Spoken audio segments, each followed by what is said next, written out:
Por mais que as gestões, e eu digo mais que essa atual, né? Obviamente as anteriores também, por mais que essas gestões tentem vender os meninos cada vez mais cedo, igual foi o caso do Luca Meirelles, ou tá para concluir, enfim, o Santos sempre segue revelando bons talentos e a gente vai seguir sempre acompanhando aqui, mostrando para vocês, trabalhando em cima disso, porque a essência desse clube é uma tradição nossa que, apesar de muitos, inclusive às vezes com o apoio da torcida, tentarem deixar de lado, a gente precisa e a gente deve, diria até deve, porque realmente é uma obrigação nossa explicar isso, o quão esses meninos são importantes, quanto a base é importante, enfim. E hoje o Santos venceu o Botafogo pelo Campeonato Brasileiro Sub-17, volta à zona de classificação, né, que é o G8, ainda a mesma situação das últimas rodadas, muito embolado, todo mundo perto ali, já vou falar a situação da tabela já já.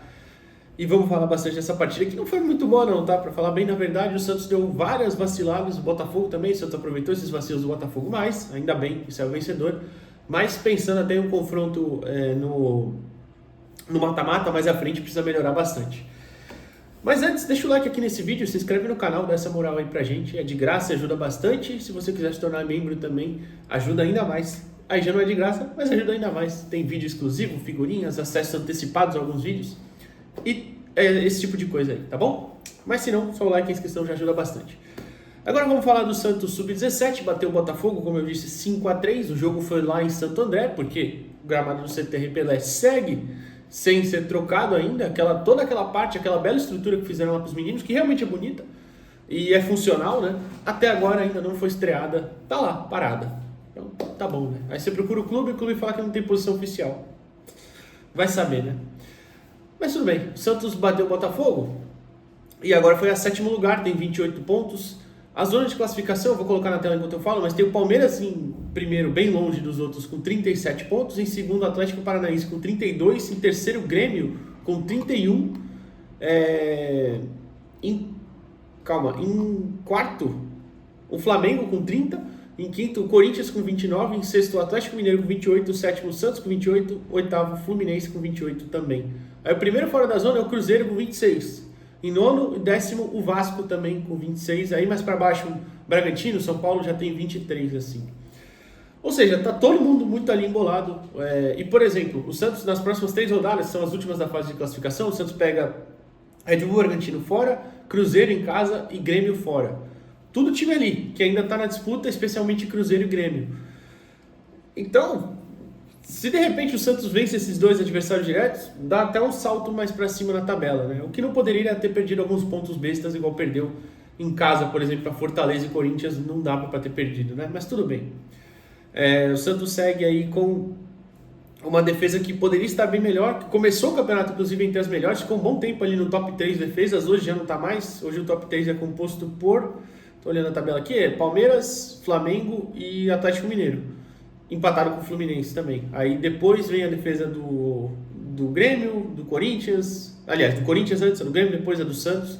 A gente tá ali no top 10 de defesa, mas poderia estar bem melhor, sabe? Porque no começo do ano a gente estava bem melhor nesse aspecto. Mas, enfim, vamos falar dessa partida. E como eu disse, tem esses 3 jogos ainda, os 2 em casa, um em casa, aliás, né? O Bragantino em Atibaia, o Cruzeiro, acho que vai ser em Santo André de novo, né? O Santos mandou o jogo lá. E o Grêmio é fora. Inclusive, ainda está acontecendo o jogo, ainda não sei se, enquanto eu gravo, está acabando o Cuiabá e Red Bull Bragantino, que deixa o Red Bull mais para baixo. Se eliminar a chance de classificação deles, melhor ainda pra gente, né? Mas eu acho que já não elimina porque ainda tem 3 jogos, mas enfim, é bom pra gente que eles percam e fiquem longe mesmo. Agora eu vou falar a escalação antes, né, de falar da partida em si. O Santos tinha os desfalques do Guilherme Cruz machucado, do Cabelo também está machucado, e o Nadson que estava suspenso. E o Rian Carlos também, zagueiro, machucado. Então, 3 desfalques por lesão e 1 por suspensão. Teve a volta dos meninos da seleção em compensação a isso, né? O João Pedro, o Davi Nogueira e o Vinícius Rocha. Os 2 primeiros foram titulares, o Vinícius entrou no segundo tempo. O Santos foi a campo com João Pedro, Lucas Camargo, João Sá, Samuel Costa e Rafael Gonzaga, Samuel PR, Matheus Garcia e Vinícius Fabre, Benício, Lourenço de Paula e o Davi Nogueira. Entraram ao longo da partida ainda, não necessariamente nessa ordem, tá? O Nicolas Augusto, o Matheus Mendes, o Gabriel Coco, o Flecha, o Davi Damasio e o Vinícius Rocha. O Santos fez as 6 substituições. Agora, para falar da partida em si, de novo, como eu falei no começo, né? Um jogo que não foi muito bom, não. Um jogo bem, tecnicamente, com muitos erros mesmo. Situações de bola rebatida, de furadas até, de passes errados, foram muito comuns ali nos primeiros 15 minutos de jogo, talvez. A primeira chance do Santos até demorou para aparecer, né? Foi realmente um primeiro tempo bem fraquinho. E aí consegue, assim como foi a maioria dos gols nesse jogo, tanto para o Santos quanto para o Botafogo, consegue o primeiro gol numa falha, né? O lateral direito do Botafogo, desculpa, não lembro dele, fez um jogo horroroso, coitado, jogo muito ruim. Ele recua muito errado, o Davi Nogueira ganha a frente, bate na saída do goleiro, faz 1-0, e depois não deu nem tempo, né? O Botafogo já foi sair jogando errado, foi sair jogando pelo chão, aliás, acabou saindo errado. O Samuel Pierre roubou a bola, e ela sobrou para o Davi Nogueira chegar batendo, fazer o 2-0. E aí você pensa, isso foi com 25 minutos, 26 por ali, você pensa, pô, tranquilidade agora, né? Vai ficar ok. Aí o João Pedro, infelizmente, fez uma falha bem feia, foi um verdadeiro frango, uma bola fraquinha para que ele foi ajeitar no chão, acabou deixando entrar. E o Botafogo voltou para a partida. Mas, de novo, nada muito bem trabalhado, nada muito bem criado. Isso da parte das duas equipes, tá? Isso até incomodou um pouquinho.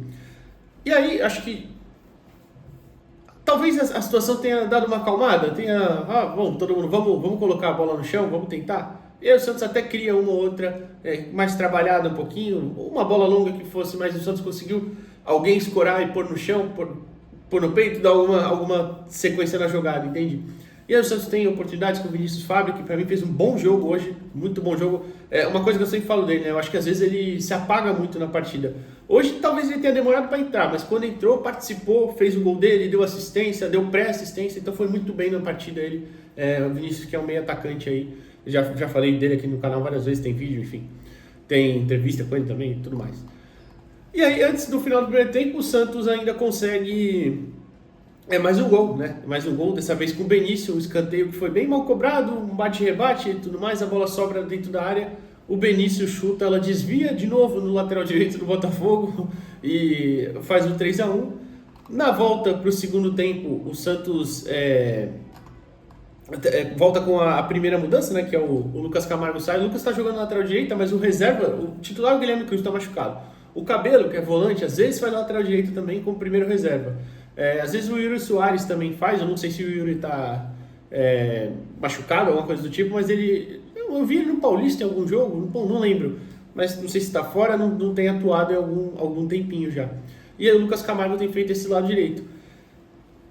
Acho que até algumas oportunidades do Botafogo deram um espaço, acabou acontecendo algum espaço por ali pelo lado do Lucas, mas como eu falei também, não foi nada muito trabalhado, né, por parte do Botafogo. Um cruzamento ou outro, uma vacilada assim, mas ele saiu para entrar o Matheus Mendes logo na volta do intervalo ali, tá?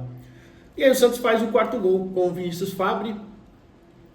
De novo, Samuel Pierre apertando, outra ótima partida do Samuel, tá? É que, eu não sei se hoje foi ótimo ou só boa, entre aspas, é que o Samuel tem apresentado um nível muito alto nesse Brasileirão Sub-17. Hoje ele foi importante ali com essas roubadas de bola já sobrando para os companheiros marcarem, né? Mas ele já fez jogos muito melhores, por isso que eu não tô falando ótimo, mas foi mais uma vez um bom jogo dele. Se for colocar aí na ponta do lápis, talvez ele seja o melhor, ou pelo menos um dos 3 melhores jogadores do Santos nesse Brasileirão, tá? Ele rouba o Fábio, bate de fora da área com muita qualidade no ângulo. Fábio que tem vários gols assim nesse Brasileirão, já falei também, isso é uma qualidade dele que é muito, muito boa, muito impressionante. E aí o Santos dá aquela desligada, né? Acho que acontece as primeiras mudanças, até o Gabriel Coco entra no lugar do João Sá, que hoje foi titular, inclusive é uma coisa que foi naturalmente acontecendo. O João Sá veio fazendo boas partidas, o Coco nem tanto. Ele, vale lembrar, voltou de 2 lesões no joelho essa temporada, poucos jogos até. Então, talvez não esteja ainda na condição física mais ideal. Enfim, o João Sá, que é um zagueiro até mais novo, ele é ainda no primeiro ano de Sub-17, um zagueirão de 1,90 e tantos. Não sei se ele já tem 1,90, mas é um zagueiro bem alto, tá? Certamente vai bater essa altura aí. Às vezes eu acho até um pouco atrapalhado, não sei se é pelo nervosismo e tal, mas já demonstra qualidade, viu? Acho que é um zagueiro que tem um bom potencial também futuramente pro Santos. acabou sendo titular, saiu ele, entrou o Gabriel Coco e o Vinícius Rocha, que é outro menino também ainda sub-16, mas que já atua no 17 com frequência, é da seleção de base sub-17 inclusive, é muito bom jogador. E aí o Botafogo dá uma acordada e faz um gol em duas falhas do Santos, né? A primeira com uma bola levantada para a área e cabeceada do segundo pau para dentro, e aí eu acho que foi uma vacilada dos dois defensores ali pelo lado direito, tanto o Coco quanto o Matheus Mendes, que eles saíram para acompanhar o marcador, e quando o cruzamento sai eles param e não voltaram. E aí o cara do Botafogo joga pro meio da área, perdão, joga pro meio da área e eles não acompanharam, estava sozinho para fazer o segundo. E o terceiro é um absurdo, é um cruzamento, o Rafa Gonzaga vai ajeitar de cabeça pro João, o João saiu do gol e acabou saindo o gol do Botafogo, um gol bizarro assim, bizarro mesmo, que definiu que foi o jogo, né? Definiu não, resumiu, né? Mostrou que foi o jogo ali. Várias falhas. E depois o quinto gol do Santos, para fechar o caixão nesse pinball aí, né, praticamente. O Fabri domina uma bola no peito, ajeita bem na direita, o Flecha que tinha entrado cruza para o meio, da Davi Damasio que também tinha entrado faz o quinto e fecha o placar.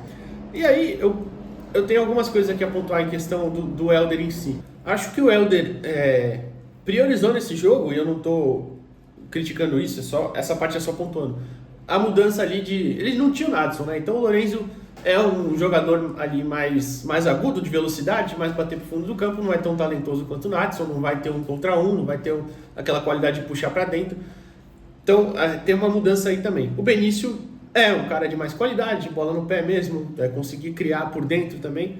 E depois, no segundo tempo, quando ele tira os dois, ele prefere o Davi Damasio, que é mais jogador de velocidade também, assim como o Flecha, como o apelido dele já diz, né? E assim, não tem nenhum problema nisso, mas eu acho que às vezes o Helder poderia tentar alternativas diferentes com esse elenco que ele tem. Tem jogadores de características bem diferentes ali.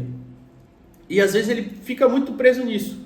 Ou ele abre os pontinhas e tenta colocar em velocidade, ou muitas vezes já chegou a colocar dois centroavantes juntos e um deles mais aberto, que não dá tão certo, e o Fabri para entrar na área.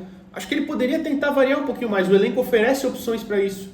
Às vezes jogar com dupla de atacantes também, por que não? Em algum momento tentar o meio de campo de um pouco mais de qualidade, mas mudar um pouquinho o posicionamento deles, eu não sei, com o próprio Fábio, o Garcia, o Pierre, o Nadson, ou seja, o próprio Vinícius Rocha junto, enfim, tem possibilidades ali, tem boas possibilidades, porque tem meninos de muita qualidade e de características bem diferentes. Então por isso, às vezes, em alguns momentos, acho que ele poderia usar melhor de algumas armas diferentes do elenco.